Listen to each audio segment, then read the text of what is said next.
এই দিকটা গাও তোমার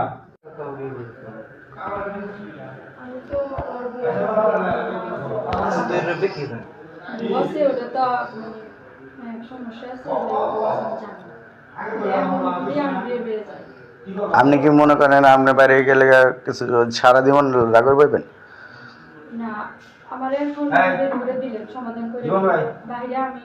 হ্যাঁ, ভিডিও আছে আমার হাতে।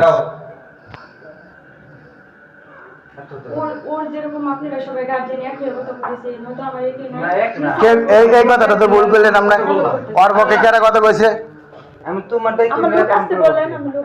লোকাইতে কইছি না, লোকান আইতে কোন আপনারে। ওর পক্ষে কারা কথা কইছে? ওর পক্ষে কথা কইলে তো প্রথমবারে আমরা বের করে দিতাম। আপনি কি করছেন? হ্যাঁ, মুভমেন্ট কেমন বুঝি না তো। তুমি যেটা করবে এটার উপর কথা না। ম্যান মে কি কয়? কথা মানে আছে। আর আমারে আমার একটা কথা আছে। আমার কথা হলো যে এটা কি? এটা কি? আমার আগে প্রশ্নের উত্তর জানাবো। এটা কি? আর এটা এইটা তো হইছে, এটা দাঁড়ান আপনি কোন কে? এটা কার? প্রথমে তো মিছা কথা কইছে যে এটা কার? আমার বেস্ট ফ্রেন্ড, এটা তো প্রথম মিছা আও কথা। এখন কিন্তু আমি ডাক করুম কথা না কইলে। এটা কার? এই দিকটা গাও তোমার এখানে কেন আসছিলে? এই শারীরিক চাহিদা মেটানোর জন্য দেখে আসছিলে নাকি? হ্যাঁ, এটা কত কেন?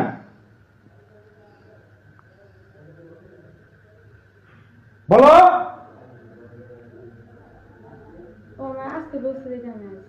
আচ্ছা, এটা বলছিলে কেউ জানছে? হ্যাঁ, যদি না ইয়ে না থাকে তাহলে আমি বিয়ে করবো না, বিয়ে বসে আসো না এখানে।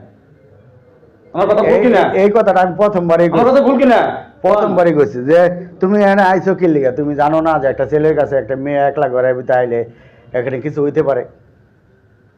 আর হইতে পারে, পাশে রুম আছে ভাই, এটা তো খুলছে, কেউ জানছে?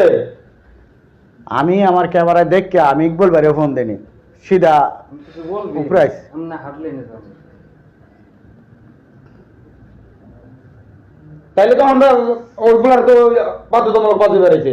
হ্যাঁ, হ্যাঁ, এটাই প্রমাণ। কোন কাম সামনে আমার বেড়ে মারা, আমার বেড়ে ওখানে ওখানে শুনলো না, ওর মেয়েরা বেড়ে অত বউ বর্তমানে রানিং বউ আছে, এটা বিয়ে করছে কিনা তাও আমি জানি না, কিন্তু আমার পরিচয় দিছে যে হ্যাঁ আমি বিয়ে করছি। কিন্তু বিয়ে করার পরে এই পর্যন্ত 4-5টা মেয়ে আইছে এনে। কাজ তো করছেন ঠিকই। আর আপনি